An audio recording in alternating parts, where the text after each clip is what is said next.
Assalamualaikum warahmatullahi wabarakatuh. Selamat pagi, selamat berjumpa kembali dengan pembelajaran praktikum perpajakan. Kali ini kita akan membahas evaluasi 4 mengenai PPh pasal 25 dan rekonsiliasi fiskal. Sebelum memulai, mari kita berdoa, mudah-mudahan apa yang kita pelajari dapat bermanfaat. Berdoa mulai.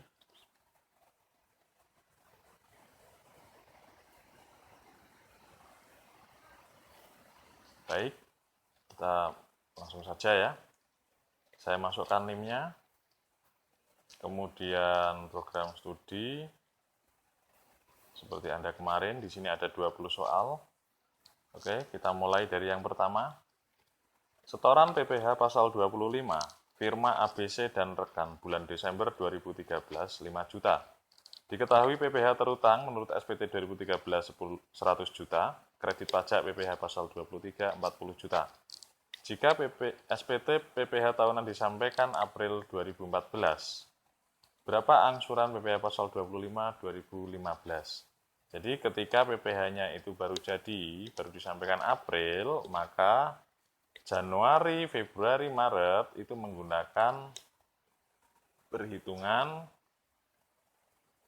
tahun sebelumnya atau sejumlah dengan yang dibayarkan di bulan Desember, yakni sama 5 juta. Ini juga kebetulan sama jika menggunakan rumus 100 juta dikurangi 40 juta itu sama dengan 60 juta dibagi 12 itu juga 5 juta. Oke, berikutnya.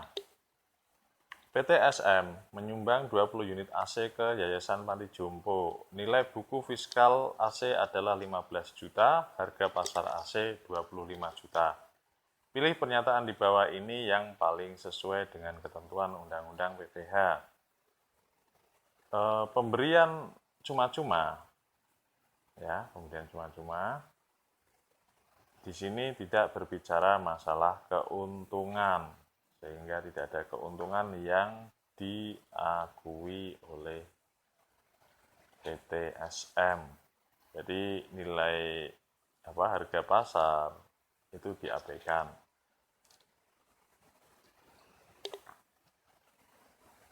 Dalam melakukan penilaian persediaan dan pemakaian persediaan, yang tidak boleh secara fiskal adalah yang boleh adalah metode FIFO dan rata-rata, baik rata-rata bergerak maupun tertimbang.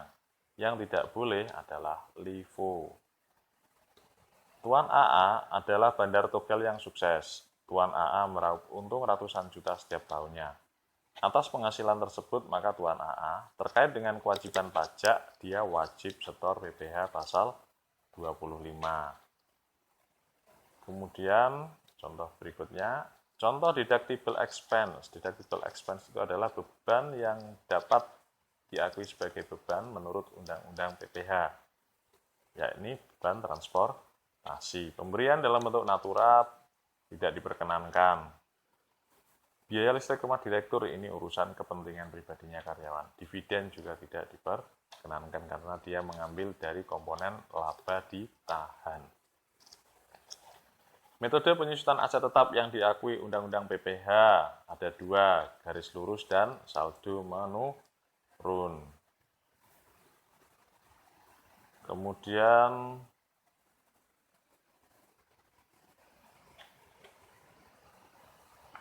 CVAN adalah perusahaan perhiasan memiliki pengeluaran sebagai berikut. Penarikan laba ditahan 5 juta. Premi asuransi dibayar pegawai 8 juta, pembelian masker khusus pegawai pengolah batu 6 juta, gaji Tuan AR komisaris sekaligus penyetor modal 5 juta, biaya pembelian air minum untuk karyawan 1,5 juta. Berapa komponen pengeluaran yang dapat dikurangkan sebagai biaya? Penarikan laba ditahan tidak bisa sebagai beban. Premi asuransi dibayar pegawai itu adalah uangnya pegawai, jadi tidak masuk kategori uangnya CVAN. Pembelian masker 6 juta, ini boleh sebagai beban.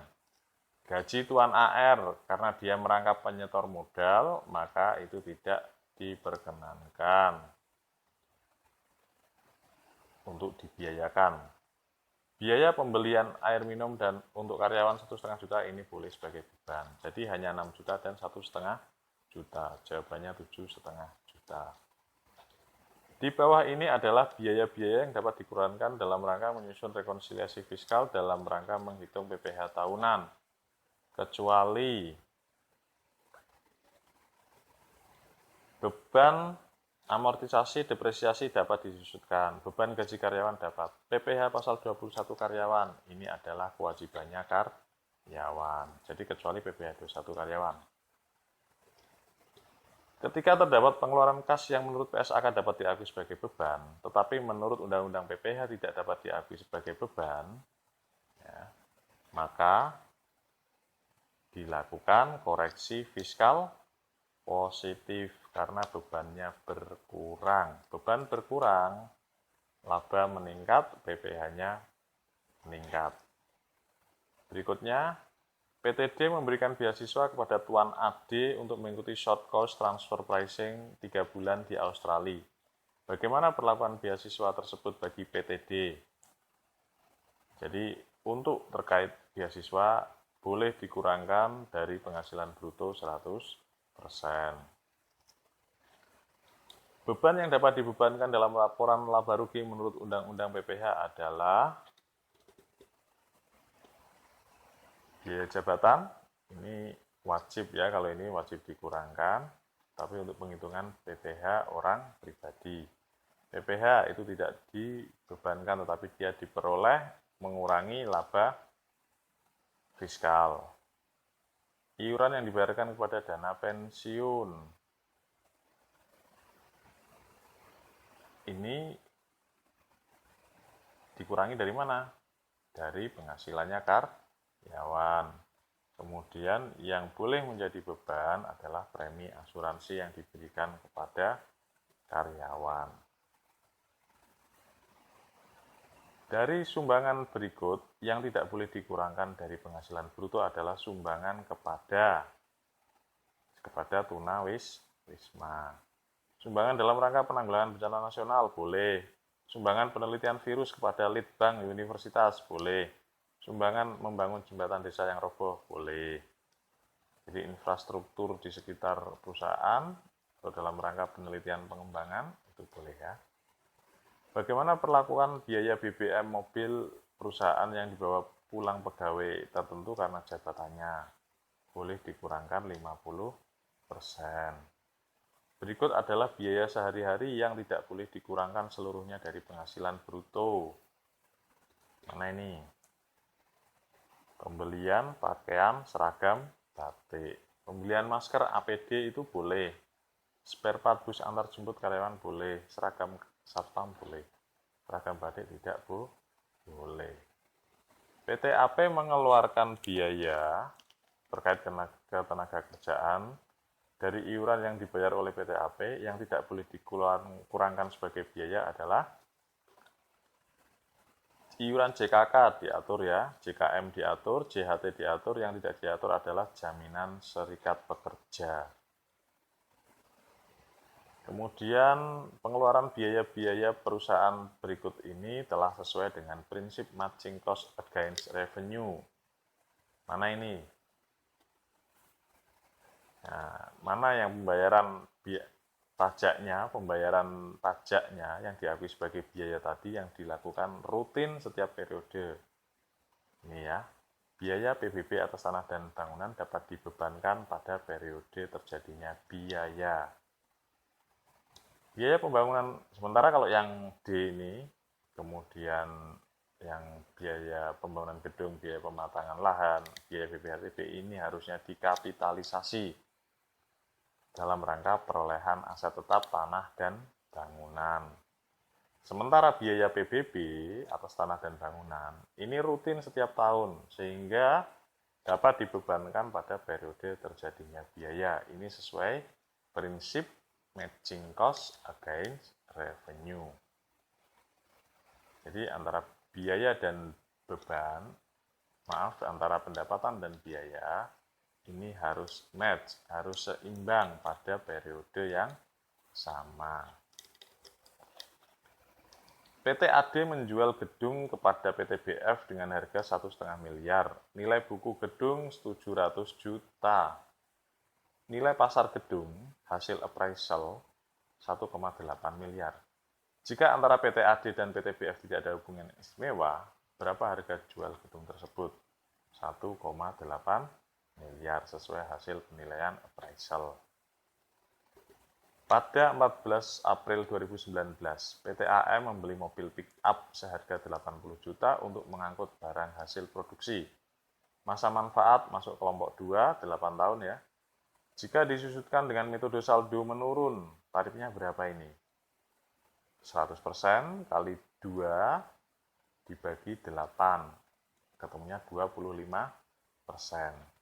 Jadi tahun 2019 ini tahun pertama.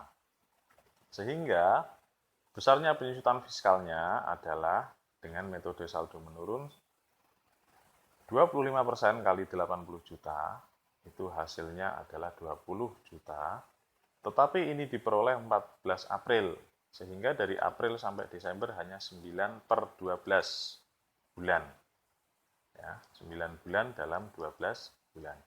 Sehingga 9/12 kali 20 juta, itu 15 juta. Kapan batas akhir penyetoran PPh pasal 25 untuk masa pajak April 2020? Tanggal 15 Mei 2020. Kapan batas akhir pelaporannya? Tanggal 20 Mei 2020. Kita kirim. Lihat skor. Mudah-mudahan betul semua. Ya, ternyata betul semua. Ya. Kita lihat sebentar, sekilas saja. Kira-kira itulah pembahasan evaluasi 4 mengenai PPh pasal 25 dan rekonsiliasi fiskal.